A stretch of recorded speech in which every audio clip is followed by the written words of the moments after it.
Boa noite, queridos amigos, irmãos em Cristo. Que o Senhor nos abençoe, nos envolva na sua proteção, na sua luz, no seu amor. Que hoje tenhamos a oportunidade de crescermos em espírito, de aprendermos um pouquinho do nosso propósito aqui na Terra.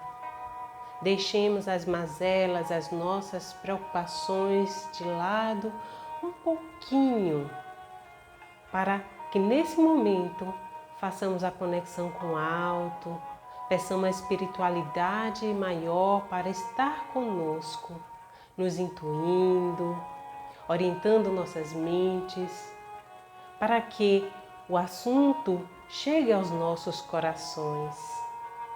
Hoje nós vamos falar sobre viver o Evangelho em família.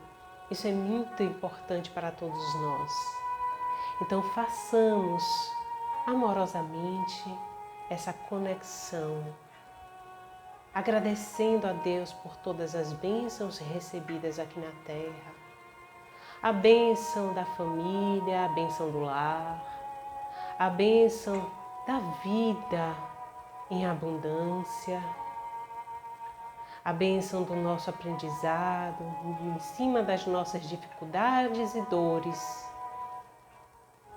mas principalmente a bênção de estarmos caminhando na direção do nosso Criador, para estarmos próximos cada vez mais a Deus.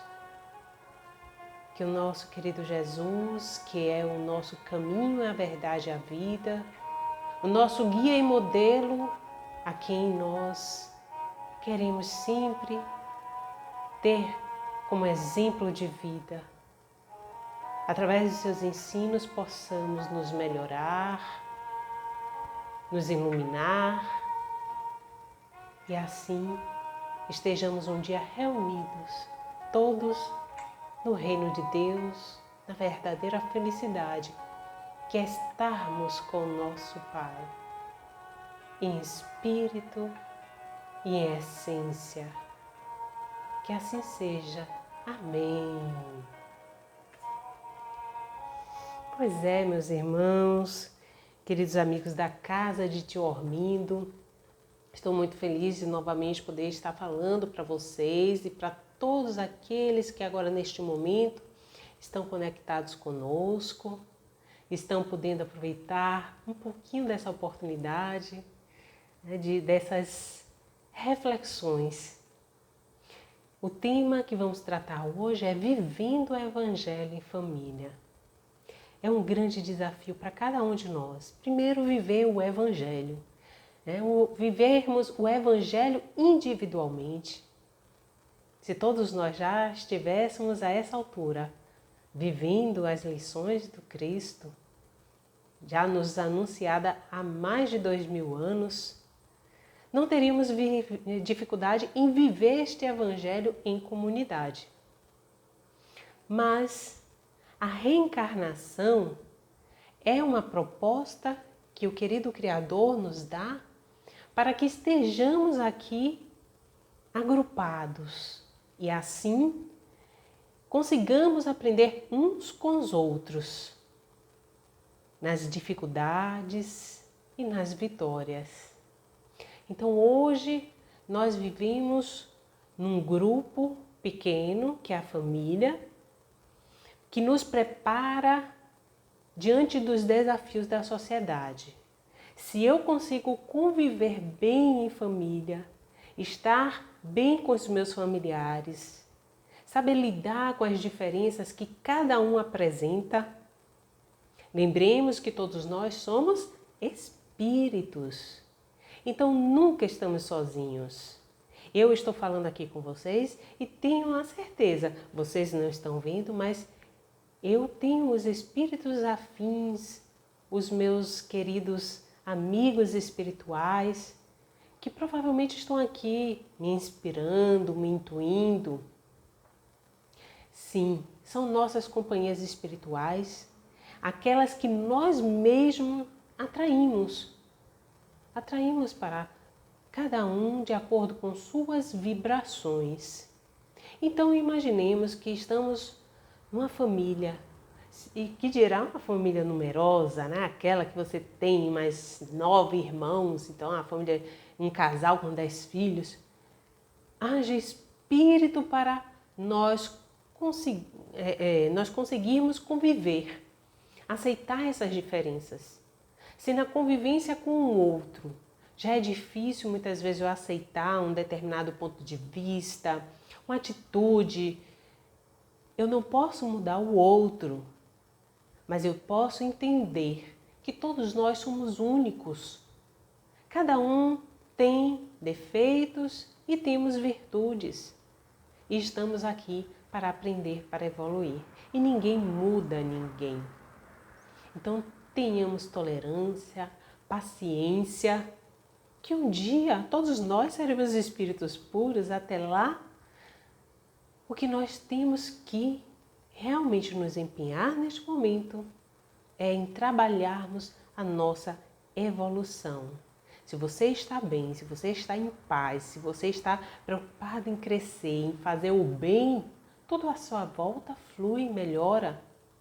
Não tem como conviver com a pessoa que te agrida, que seja áspera, se você é amoroso, se você quer o bem, faz o bem para o outro. Então, quando os espíritos falam no livro dos Espíritos a respeito de família, eles só se relacionam com 2 questões, mostrando o quanto que a família é uma célula na sociedade, fundamental. Desde os primórdios, se a gente pegar inclusive o Antigo Testamento, nós vamos ver lá no primeiro livro, a Gênesis, a família de Adão, Eva, Caim, Abel. Vamos caminhando, perambulando pelos livros da Torá até chegar ao Novo Testamento. Os Espíritos respondem para Kardec que Jesus foi o Espírito mais evoluído que habitou entre nós, que esteve aqui na Terra até hoje. E por isso que ele nos serve de guia e modelo evolutivo. Mas Jesus, um Espírito puro, para habitar entre nós, para estar entre nós, quando ele veio, mesmo Jesus, num espírito de envergadura dele, um Cristo, esteve numa família, reunido em uma família. E ele também passou por suas dificuldades. Não foi aceito por muitos, os irmãos dele não aceitavam as ideias de Jesus.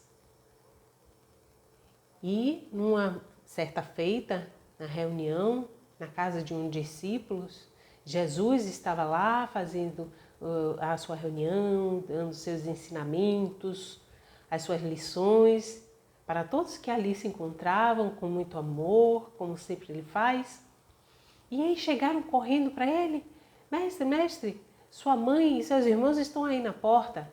E Jesus: quem são meus irmãos? Quem é a minha mãe? Quando ele faz esse questionamento, ele está levando-nos a refletir sobre a família universal. Ora, estamos aqui de passagem. Nesse momento, temos na família nosso pai, nossa mãe, os nossos irmãos. Se aqueles que não estão encarnados já desencarnaram, mas um dia fizeram parte de nossas vidas. Ah, mas eu não cheguei a conhecer o meu pai. Mas na espiritualidade não é assim que funciona. Provavelmente tivemos contato com aqueles que nos recebem antes de reencarnarmos.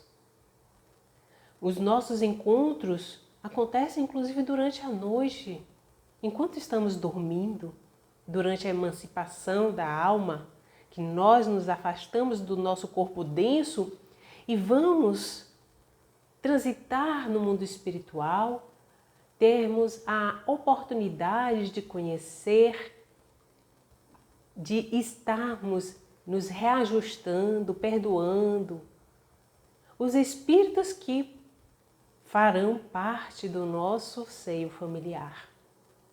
Então nada é por acaso. O mundo espiritual é hiperorganizado. Aqui é a Terra que a gente acha tudo uma bagunça, porque a Terra ainda é uma cópia imperfeita da dimensão espiritual. Lá no livro Consolador, fizeram uma pergunta para Emmanuel a respeito de família, o que é que ele achava, qual seria para a sociedade o resultado do relaxamento dos laços da família. E ele fala, de acordo também com o Livro dos Espíritos, seria um retorno ao egoísmo. A família já é uma evolução para o espírito. Lembremos que não temos só família no reino hominal, na humanidade. Temos famílias animais, temos famílias de plantas, temos esses agrupamentos, cuja função é justamente o nosso burilamento, a nossa evolução mútua. Emmanuel ele prossegue dizendo que ainda o lar é a melhor escola para todos nós. E Chico Xavier já falava, né, que a reencarnação ela não erra de endereço. Estamos na família que nós necessitamos para crescermos, para evoluirmos. A família que precisamos, não é a família que eu gostaria de ter. Aliás, todos nós nos iludimos com aquele comercial de margarina, né? Aquela família que você acorda de manhã, todo mundo feliz, todo mundo sorrindo, aquela mesa farta, cheia de comida, cheia de bolo, sanduíches, mingau, né? Todo mundo sorrindo. E a nossa realidade não é essa. Muitas vezes vão dormir depois de altercações na noite anterior, chateados por algum ponto de vista que foi contrariado, acordamos mal-humorados. Uns já chateados porque vão se dedicar a trabalhos que não se sentem realizados. E aí as pessoas mal se reúnem mais para fazer a primeira refeição do dia. Aliás, cada vez mais fica difícil reunir a família em vários aspectos, em vários momentos. E então, a nossa realidade é muito diferente de um comercial de margarina. Até a nossa mesa não é mais farta, como mostra no comercial. Aliás, aqui é um alerta para todos nós, viu? Margarina faz muito mal à saúde. Então, caiamos na real. A família que eu tenho é a família que eu preciso para alavancar a minha aproximação com Deus. Olha para isso. Então, a partir de hoje, ao invés de você olhar com antipatia para aquele familiar difícil, aquele familiar que te irrita, que te tira do sério, aquele familiar que não parece não te respeitar, não ter consideração nenhuma contigo, você começa a olhá-lo como instrumento de burilamento espiritual. Sim. Quando os espíritos perguntaram a Jesus, quando Kardec perguntou aos espíritos qual o sentido da caridade como entendia Jesus, os espíritos falaram: benevolência para com todos, indulgências com as imperfeições alheias e perdão das ofensas. Então, quando a gente olha para aquele espírito que realmente antipatizamos, e diga-se antipatias, as antipatias são espirituais, quando a gente tem essa animosidade para com o próximo, às vezes a raiz está lá no passado. É mais uma oportunidade de trabalharmos isso individualmente, dentro da gente, nos questionando por que isso me incomoda tanto. A diversidade é enorme aí fora. Às vezes eu não conheço uma pessoa pessoalmente, mas passa uma determinada situação na televisão sobre ela e eu viro assim, ai que horror. Às vezes eu antipatizo por inveja. gostaria de estar no lugar dela. Então, aquilo que muitas vezes nos incomoda no outro é algo que temos que trabalhar em nós. E o outro serve de espelho para encontrarmos esses sinais, esses sentimentos, essas emoções. O que é que será que está faltando? O que será que eu estou me iludindo? Será que eu estou buscando a aprovação dos outros e deixando de lado a minha própria felicidade? Porque tem aquela pessoa que quer agradar todo mundo e esquece de si. E no fundo, é uma pessoa frustrada. Então, Emmanuel diz que nós nos reunimos em família porque ainda é a melhor escola, é o lar. E a criatura, ela consegue no lar, em família, receber as bases do sentimento e do caráter.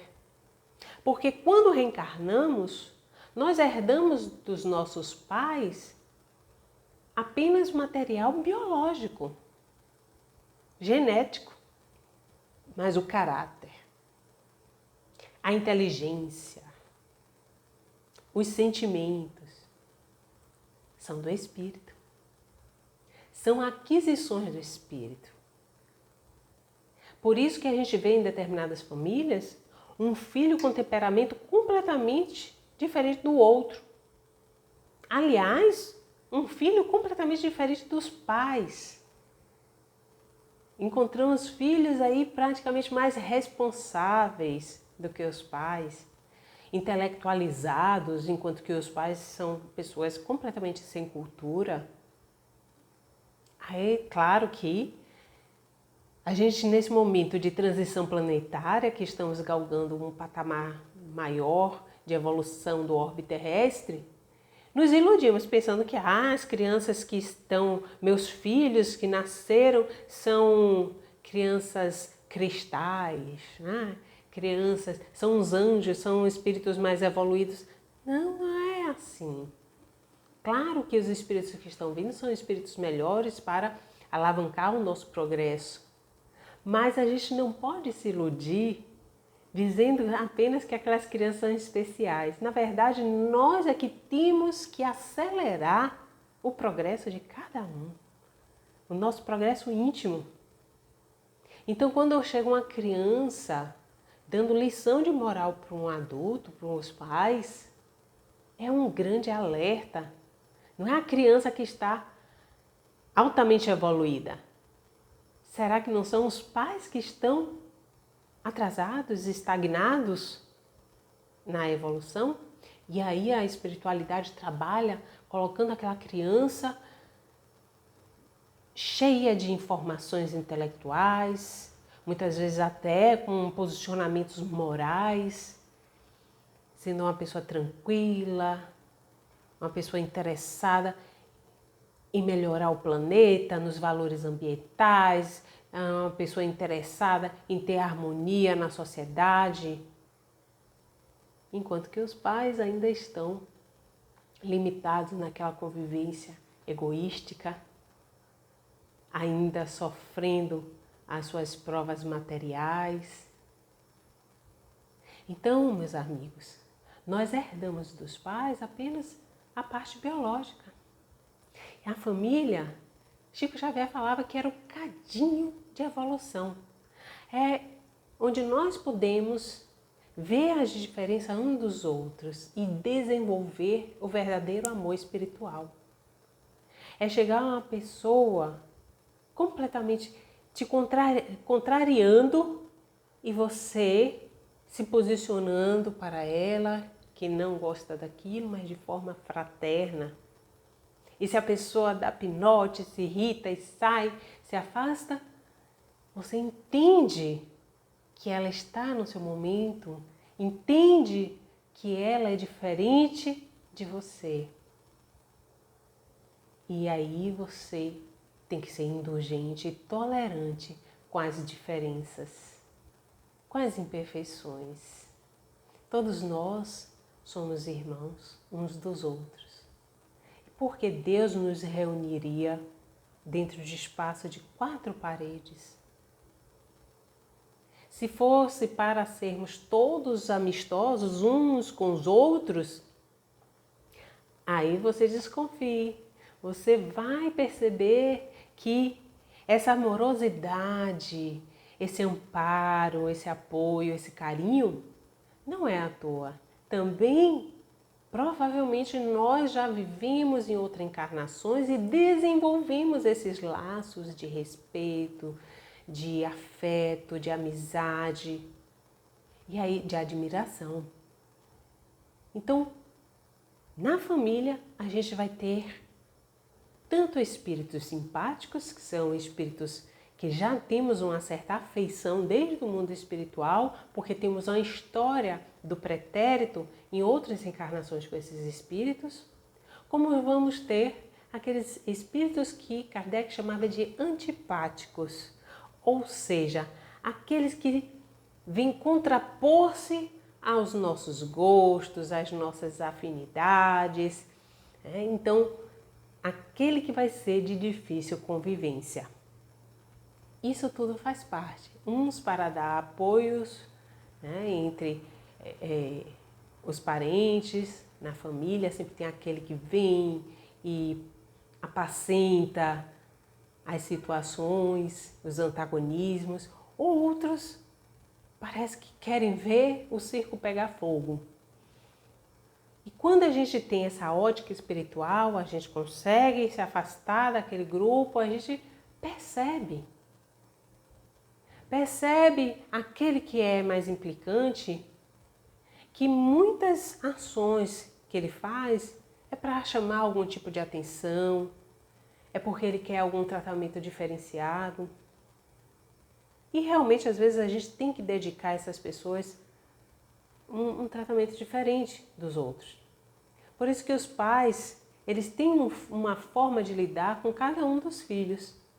Eles dizem, mas eu amo todo mundo igualmente. Sim, ama, tem um sentimento por eles igualmente. Só que vai ter aquele filho que vai ter uma afinidade maior, e aí ele vai incentivar mais. Vai ter aquele filho que vai dar muito mais trabalho, e ele vai ter que dedicar mais tempo. Então, a cada um, como diz Kardec, os pais têm missão com seus filhos. A cada um vai dar um tratamento adequado para auxiliar nessa evolução, enquanto estamos aqui todos agrupados. É também nas dificuldades que nós temos em comum, nas dores e nessas experiências recebidas, que nós conseguimos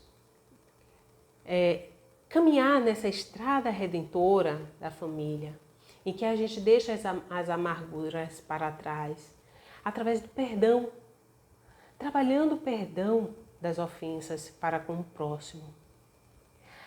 Perdoando no sentido de entender que aquela pessoa não tem mais para dar do que ela está dando.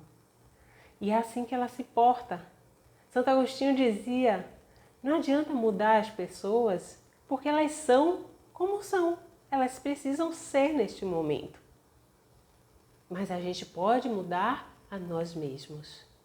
Trabalhando a tolerância, a paciência, construindo a paz dentro de nós. No livro Jesus no Lar, o espírito Neio Lúcio tem um capítulo lá que ele conta que Jesus estava na casa de Pedro, Simão Pedro, ali em Cafarnaum, aquela casa simples, mas reunido à noite com várias pessoas, vários seguidores. E aí sentou-se à mesa e começou a perceber que naquele local as pessoas estavam falando sobre futilidades. Imagine, Jesus tinha passado o dia inteiro curando, falando as lições de amor que ele veio aqui para nos alertar. E quando chega no momento que se reúne na casa de Simão Pedro, todos cansados, começam a falar sobre futilidades. Aí Jesus chamou Simão Pedro e falou: Simão, quando o pescador, né, ele vai no mercado, ele vende todos os seus peixes? Aí o Simão Pedro virou assim: mestre, naturalmente que nós escolhemos os melhores peixes porque a clientela não aceita o refúgio, né, os resíduos da pesca. Aí Jesus, e o oleiro, João? E o oleiro, Simão Pedro? Simão, o oleiro, quando ele trabalha com barro, qual o objetivo dele em relação ao barro? Aí Simão fala, modelar o barro, dando-lhe uma forma que deseja, que vai ser útil e ele possa comercializar. Aí Jesus, sim, o carpinteiro, Simão. Aí o carpinteiro, o que é que ele faz para alcançar o que pretende no seu trabalho? Aí Simão Pedro, bem, ele vai transformar a madeira, usando ferramentas, serrote, martelo, de modo que ele vai aperfeiçoar aquela madeira bruta em um utensílio útil, numa peça útil. E aí Jesus falou: assim também, Simão, é o lar diante do mundo. O berço doméstico é a primeira escola e o primeiro templo da alma. A casa do homem é a legítima exportadora de caráteres para a vida comum. Da mesma forma que o pescador, ele ali no seu meio otimiza o que faz, oferecendo o que tem de melhor à sua clientela. O oleiro, ele trabalha o barro para levar à comunidade utensílios que possam servir a todos ali. Da mesma forma que o marceneiro transforma a madeira também em coisas úteis, assim é o lar, é a família. Então, nós somos essa matéria-prima. Nós somos a madeira, nós somos o peixe, nós somos o barro, que vamos ser transformados na oficina da família. E entendendo essa lição, Jesus depois pede que todos se reúnam em volta da mesa, mostrando para todos que a nossa transformação, a implantação da paz começa primeiro dentro do lar, entre aqueles que estão ao nosso redor. Por isso que os fariseus confundiam muito o mandamento maior na Torá, amar a Deus acima de todas as coisas e ao próximo como a si mesmo. E a gente tem aquela pergunta a Jesus, e quem é meu próximo? E Jesus conta a parábola do samaritano, mostrando que o próximo é aquele que nós desenvolvemos a compaixão, aquele que nos olha com amorosidade, o próximo é qualquer um. Porque os fariseus entendiam que o próximo mais próximo era a família. Justamente porque é o primeiro núcleo a ser trabalhado. E Jesus fala que a paz no mundo começa entre quatro paredes, sob as telhas a que nos acolhemos. As telhas do nosso lar. Por isso, meus irmãos, nesta noite, Jesus falou para todos se reunirem em volta da mesa. Chamou Pedro e falou: Pedro, acendamos aqui uma claridade nova em torno de nós. e de quantos nos procuram assistência fraterna. Todos aqueles que nos procurem, que possamos doar-lhes luz através da boa conversa, através dos bons pensamentos. Então, Jesus, nesse momento, começa a dar a dica para Simão Pedro que o lar é onde devemos plantar a semente do Evangelho, a semente da paz, a semente do amor, da fraternidade, da solidariedade, da afetividade. E Simão, entendendo a lição, disse: então, seja feita, mestre, como você deseja, vamos reunir todos aqui em volta da mesa. E foi nesta noite, quando todos estavam já reunidos em volta da mesa, prestando atenção às reflexões e às lições que Jesus verbalizava entre eles, que Jesus disse, e está lá no Evangelho de Mateus: onde estiverem 2 ou mais criaturas reunidas em meu nome, eu entre elas estarei. E aí vem o homem e deturpa essa frase de Jesus, achando que se eu tiver que orar, eu tenho que me reunir com outra pessoa, ou então eu tenho que ir para um templo me reunir com outras pessoas. Não, a oração é a nossa conexão com Deus, a nossa conexão com o alto, com as altas esferas espirituais. Podemos falar com Jesus, com o nosso anjo da guarda, podemos falar com os espíritos mais elevados, que muitos ainda, por causa de outras doutrinas, dizem santos. É a nossa conexão com o alto. O que Jesus estava falando nesse momento era a oportunidade de, naquele lar, reunir as pessoas e falar sobre o Evangelho, falar sobre o amor. As lições que já vinham sendo divulgadas por todos os profetas, que estavam nos livros da Torá, na época de Jesus. Hoje, nós vamos fazer essas reuniões e explorar as lições de Jesus. Porque o Novo Testamento, que é onde estão registradas as lições de Jesus, a vida do Mestre, contada pelos evangelistas. Depois, mais tarde, Lucas fala sobre o Ato dos Apóstolos, que aí a gente já tem também as cartas de Paulo, do apóstolo Paulo. A gente consegue, Jesus sempre trazia nos seus ensinamentos uma referência à Torá, ao Antigo Testamento. Então, Kardec, sabiamente, escreve o Evangelho segundo o Espiritismo, em 1864,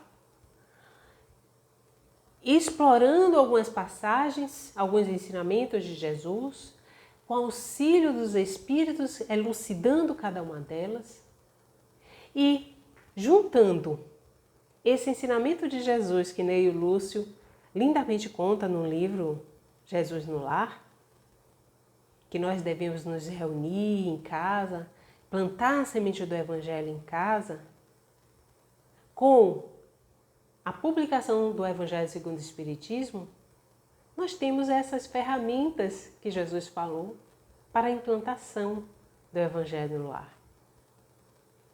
Porque quando nós realizamos o culto do Evangelho no lar, nós temos a oportunidade de reunir aqueles espíritos que têm suas antipatias, suas diferenças, pelo menos uma vez por semana, para estarmos num momento de harmonia. Mesmo aqueles que não acreditam, que estão impacientes, mas respeitam, estão ali naquele momento. Ou aqueles que às vezes ficam um pouco afastados, mas vendo que toda semana, naquele mesmo dia, mesmo horário, as pessoas estão se reunindo, começam em algum momento a querer fazer parte.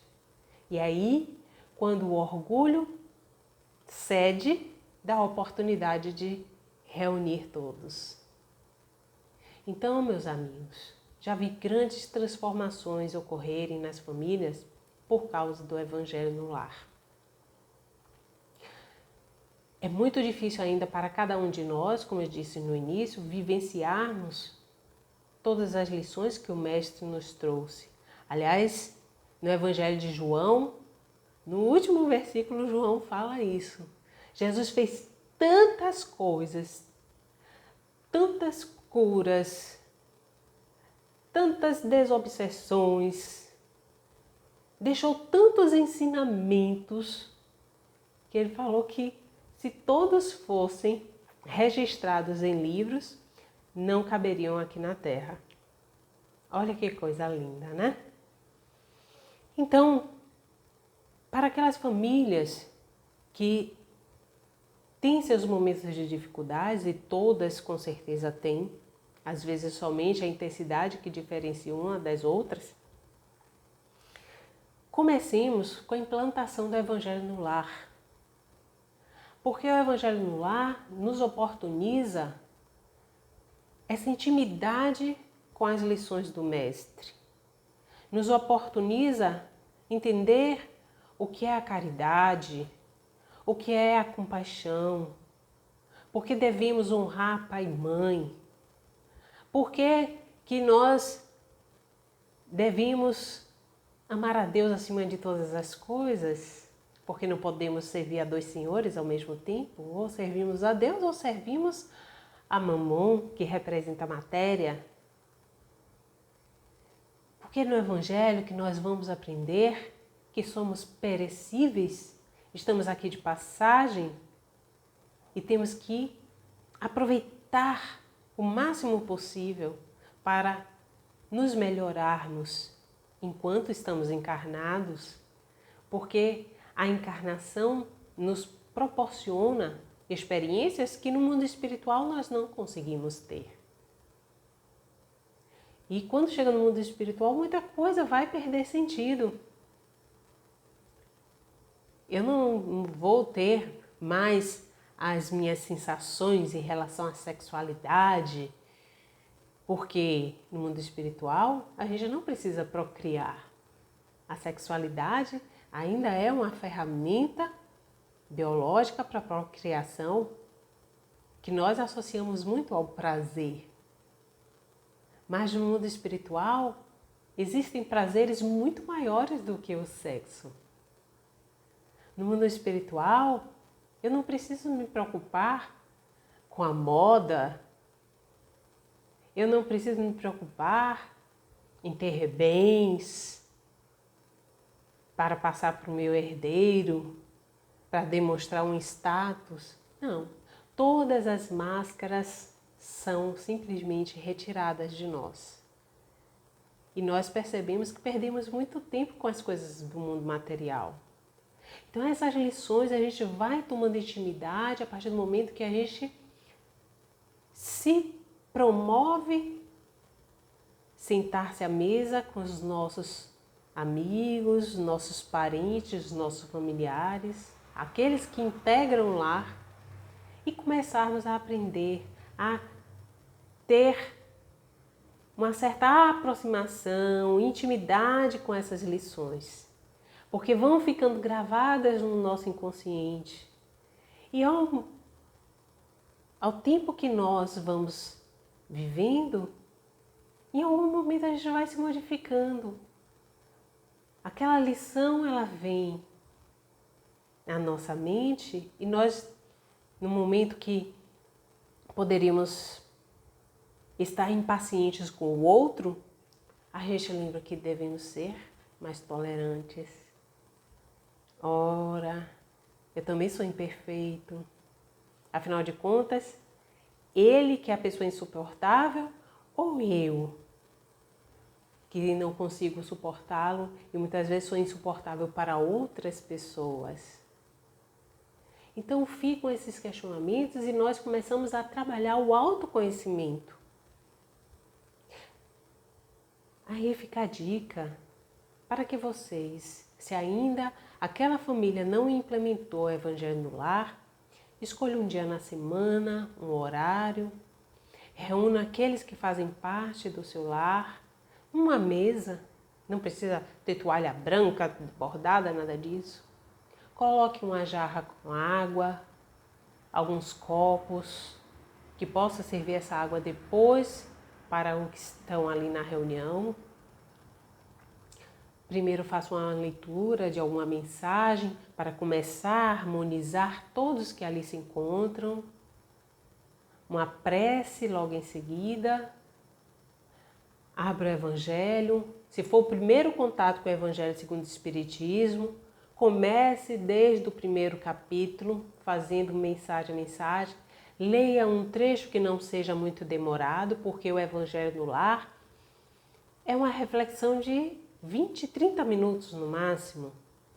Então não é para empatar a vida de ninguém, não é para a gente ter que se deslocar até um local para fazer algo. Não, é aquele momento que a gente reúne a família pelo menos uma vez por semana e dedica meia hora para estarmos em contato com a espiritualidade maior. Lemos então o trecho do Evangelho, comentamos em voz alta, para que todos ali tenham pelo menos um certo entendimento da mensagem. Se você estiver fazendo o Evangelho sozinho, pode fazer em voz alta, porque você vai se escutar também, isso é interessante. Depois que a gente faz essa pequena análise do trecho que nós lemos, aí fazemos uma prece e acabou o Evangelho. São apenas 30 minutos por semana. Reúna com as crianças, deixa as crianças entretidas com algum quebra-cabeça, algum jogo no chão, que possam, porque as crianças hoje em dia são assim, esses espíritos que estão chegando. Estão fazendo uma atividade, mas estão prestando atenção no que estamos conversando. Então, tudo é aproveitado. Se é uma criança que tem uma certa maturidade, já sabe ler, quer participar, coloque-a na mesa, deixe participar. Como diz Hermínio de Miranda, nossos filhos são espíritos. Às vezes aquela criança é um espírito que já reencarnou conosco várias vezes. Então, essa é a oportunidade que nós temos de começar a nossa sementeira para a construção da paz, para melhorarmos os nossos relacionamentos espirituais, para desenvolvermos as simpatias uns com os outros e para vivermos em harmonia. Então, vivamos o Evangelho e para isso conheçamos cada lição que Jesus traz para todos nós. Muita paz, muita luz. Um beijo grande para todos vocês e sigamos em frente, confiantes por dias melhores. Que assim seja, amém.